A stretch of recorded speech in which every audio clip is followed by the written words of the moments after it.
Okay, thank you, Ethan. So I'm glad to bring on this topic about Inhibrx. It's actually way beyond just their good news in colorectal cancer. So basically, Inhibrx recently experienced a surge in their stock price, I think stimulated by a series of recent clinical updates and regulatory milestones. They have had a highly active spring, highlighted by two major clinical updates. Basically, the most substantial near-term catalyst arrived in mid-May from the phase 2 portion of the hexagon study. This trial evaluated Inhibrx, the 106, in combination with Merck's pembrolizumab versus pembrolizumab alone in the first-line treatment-naive PD-L1 positive metastatic head and neck squamous cell carcinoma. And also, second, a dual catalyst portfolio for their tetravalent DR5 agonist, ozekibart. So this one achieved a key regulatory milestone with a BLA submission in the conventional chondrosarcoma, alongside with updated phase 1/2 data demonstrating remarkable durability in late-line colorectal cancer. So we will dissect how their underlying single-domain antibody architecture directly address historical clinical limitations. So next slide, please. So to really understand the Inhibrx clinical momentum, we must examine their fundamental technology. Traditionally, single-chain variable fragments, which fuses the light and heavy domains where a flexible linker has been used, right, for achieving multi-specificity. However, these sequences are highly prone to errant domain swapping or mispairing with the neighboring single-chain variable fragments, causing aggregation or losing structural integrity. This is a liability that compounds exponentially in multivalent formats.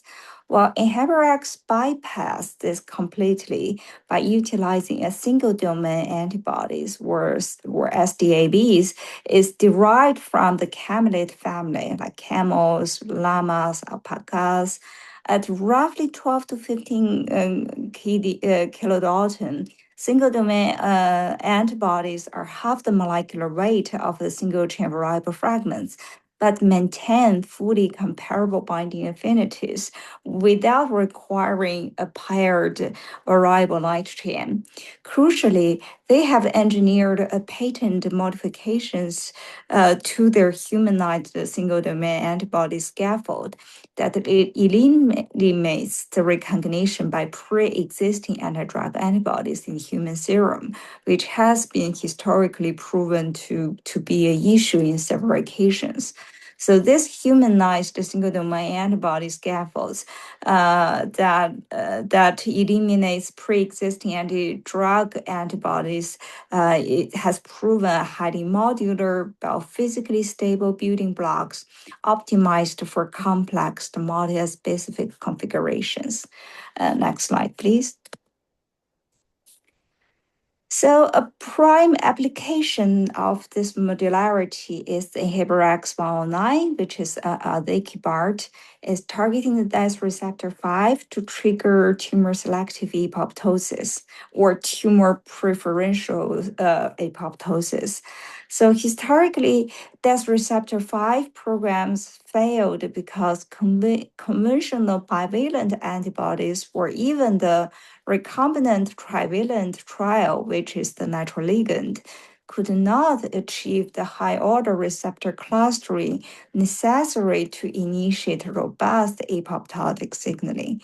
While in contrast, a tetravalent molecule like Inhibrx 109 achieves a precise geometry that effectively clusters DAS receptor 5 molecules, driving tumor cell death at concentrations over, as we could tell from the right figure, over 100-fold lower than the trivalent trial. So this is the natural ligand.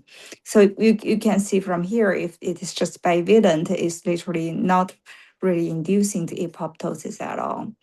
The next slide, please. So historically, actually, Abilinx, which is a pioneer in antibodies, I think they first discovered that hexamer is effective in inducing cell death. Yet, however, their clinical programs experienced a setback because hepatotoxicity. So this is quite severe and dose limiting, and it spent them good efforts to figure the toxicity was primarily driven by an anti-drug antibody. So what this anti-drug antibody does is it induces the hyperclustering, it induced the hyperclustering in the construct in the human serum. So, as demonstrated in this assay, you could see when the octavalent construct interacts with the ADAs, the cell variability plunges. Well, by optimizing the scaffold to a tetravalent valency and implementing Inhibrx, the engineered modifications to avoid the pre-existing ADAs, the Inhibrx 109 was able to maintain the cell survival nearly to 100%, which safely decoupling the tumor killing potency from the systematic liver toxicity. Next slide, please. So with the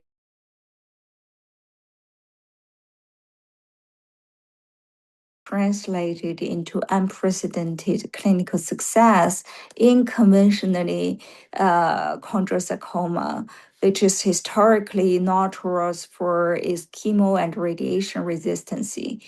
So in the registration trial, ozekibart, or the Inhibrx 109, delivered a 52% reduction in the risk of disease progression, with a highly significant hazard ratio of only 0.47. And the median progression survival is more than doubled to 5.5 months compared to just 2.6 months in the placebo arm. This robust survival separation has earned the program the Fast Track and Orphan designations, providing strong regulatory momentum as the BLA moves forward. Next slide, please. So moving to broader solid tumors, this waterfall plot details ozekibart combined with FOLFIRI, which is the second-line chemo in colorectal cancer, yet in a heavily pretreated late-line metastatic colorectal cancer population. So in 45 evaluable patients, the vast majority of whom have failed 3 or more prior line of therapy and were completely refractory to irinotecan, the combination achieved a 20% confirmed objective response rate and an 87% disease control rate. For context, the historical standards of care in this late-stage population yields response rate between 1 to 6%. So furthermore, the median PFS reached 5.5 months, with 42 of the patients remaining progression-free at the 6-month mark, all while maintaining an excellent safety profile free of unexpected hepatotoxicity signals. So that is pretty much and I think this is the first in class death receptor 5 molecule therapeutics advancing to registration. So this is one quite to be expected about. And now let's pivot to another program. Next slide, please. Can we maybe have a comment on this? Yeah. Yeah, this is extremely interesting because I was the project leader for DR4, DR5 antibody at Amgen, and Oh. as you know, the trial failed, and the preclinical result looked great. Have a very strong anti-tumor activity xenograft, and when we moved into human, we did 6 phase 2 trials. We got nothing. with this DR4, DR5 antibody. And actually, the reason we, at least our research folks hypothesized was exactly what you mentioned earlier, because it's clustering. Right? You require the clustering of the DR4, DR5 receptors for it to active. And in preclinical setting, we put in protein G, which caused this clustering of the antibody. So it worked in preclinical cell line. And in mice, it's likely that they have different monocyte. So the monocyte provides this clustering effect by the Fc gamma receptor binding. So it worked also in xenograft models. But when it comes to human, it looks there is no mechanism to cause the clustering of the antibodies. So it's bivalent. It did not work at all. And I think this tetravalent molecule, it's very interesting that through this engineering, you achieve this clustering effect, and now it's working. So it's really, for me, it is a very, very interesting finding. Okay, yeah, thank you for the value addition. As we all try and fail, yet learn some lessons, and it always help us to take a more tangible next step. That's how we grew from the history. Yeah, so thank you.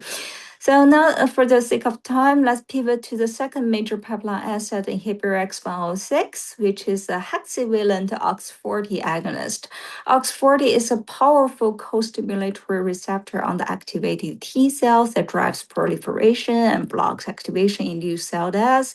And naturally, it requires a trimeric ligand layout to cluster receptors and activate downstream NF-kappa B signaling. The first generation therapeutics attempts to utilize standard bivalent IgG antibodies, which are structurally incapable of creating the dense clustering needed for the full activation.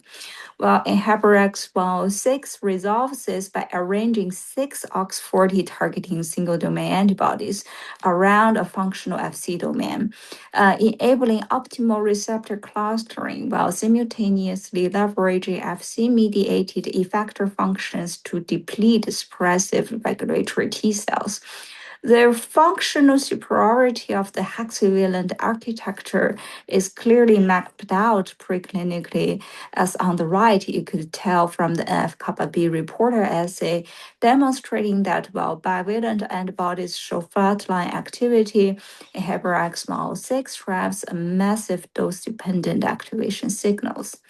Next slide, please.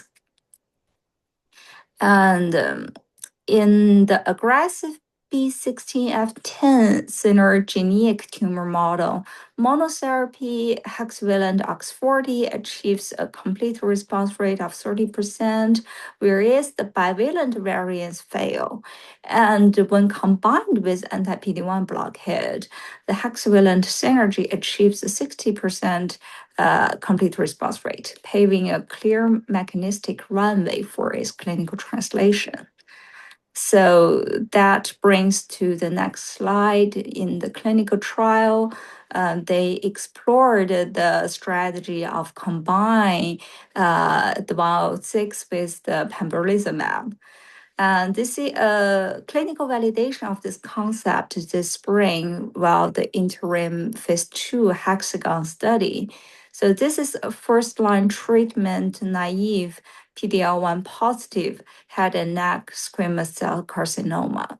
The combination of Inhibrx 106 and pembrolizumab delivered 44% confirmed objective response rate compared to only 21% for the pembrolizumab alone. So this represents a substantial depth of the response, including 3 complete response. Mechanistically, this was confirmed by peripheral blood pharmacodynamics, showing up to 15-fold mean increase in CD8 and CD4 T cell proliferation, and 4-fold increase in T cell activation compared to pembrolizumab alone. And so this really reinforce the synergistic effect. So my comments for this candidate, generally speaking, for their so-called improved pharmacokinetics in the T cell biology, I would be rather cautious about it. Had it be, let's say, interleukin 2 program. But OX40 is unique in the way that it is a co-stimulatory factor rather than direct stimulation like a cytokine. So that brings the safety of it. But the caveat would be I would be less optimistic in this molecule can rescue the PD-1 unresponsive populations. I think mechanistically it works in the way that deepen and strengthen the T cell response that is already there. So I think it's wise that they choose the population with the CPS score more than 20. So, but anyway, it is a good news for the patients that can benefit from PD-1. Let's make the most out of it, deepen the response, lengthen the response, and their PFS data will be anticipated late of this year. So another catalyst to be expected about.